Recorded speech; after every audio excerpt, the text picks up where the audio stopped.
जय हिंद दोस्तों, आप सभी का स्वागत है आपके अपने सैनिक वेलफेयर यूट्यूब चैनल में।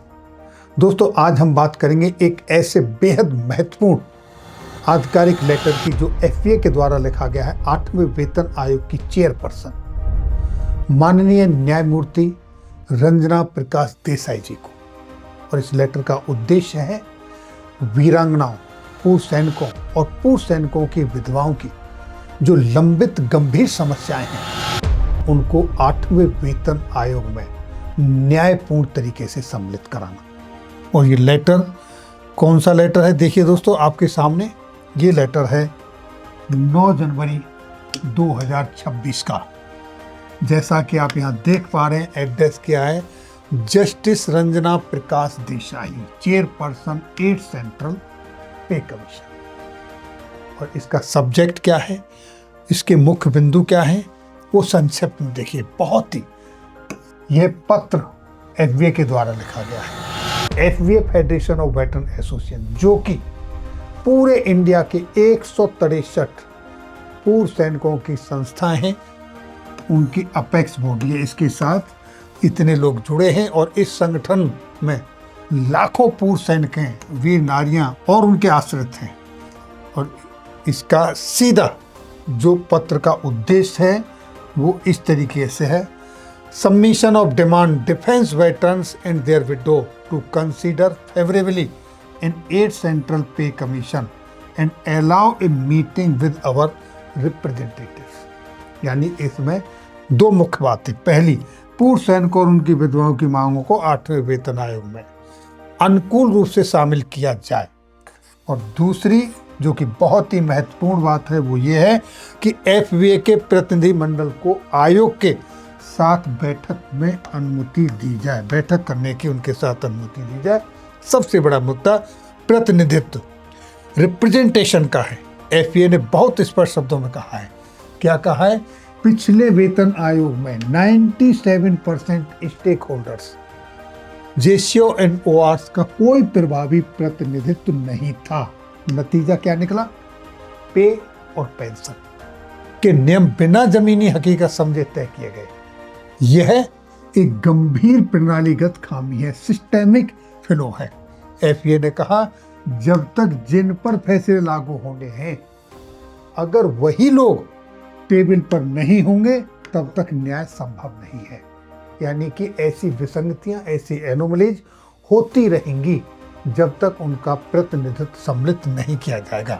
जैसे देखिए ओआरओपी की विसंगतियां मेजर एनोमलीज है, पत्र में बहुत महत्वपूर्ण बिंदु उठाया गया है। और क्या है, आज भी बड़े स्तर पर विसंगतियां मौजूद हैं वन रैंक वन पेंशन के अंदर।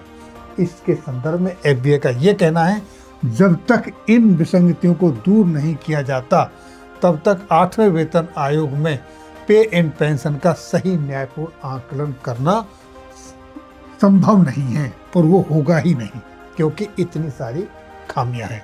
यानी पहले ओआरओपी ठीक करो, ओआरओपी के अंदर जो विसंगतियां पहले उनको ठीक करो और उसके बाद सीपीसी लागू करो।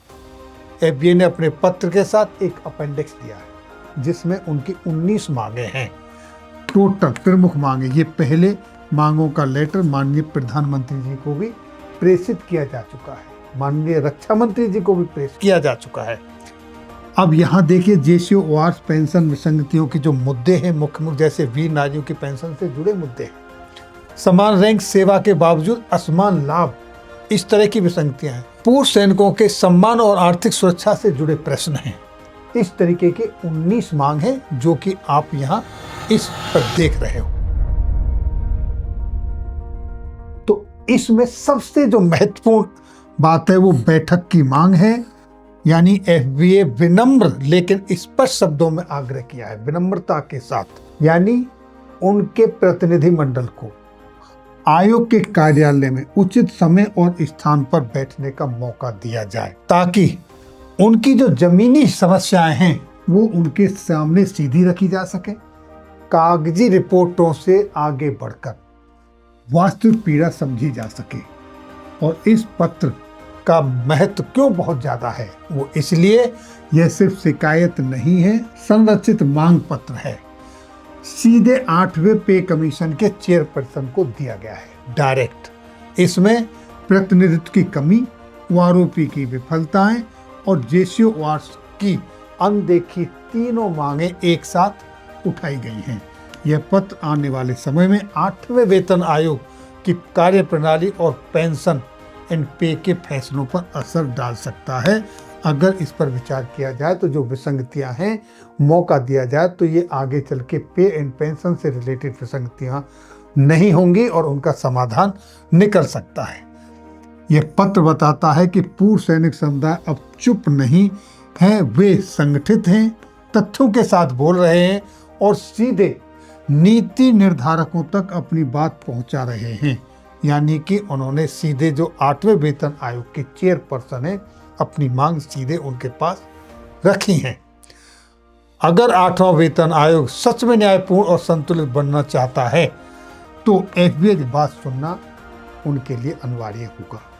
ये बहुत ही विनम्र तरीके से अपनी समस्या उनके समक्ष रखी है। आप इस विषय पर क्या सोचते हैं? क्या ये एफबीआई के द्वारा 8वें वेतन आयोग के चेयरपर्सन को जो लेटर लिखा गया है सही कदम है? आपकी इसके ऊपर क्या राय है? कमेंट्स बॉक्स में अवश्य लिखें। फिर मिलेंगे आपके वेलफेयर से जुड़े किसी अन्य जानकारी के साथ अगली वीडियो में। तब तक के लिए जय हिंद, जय भारत।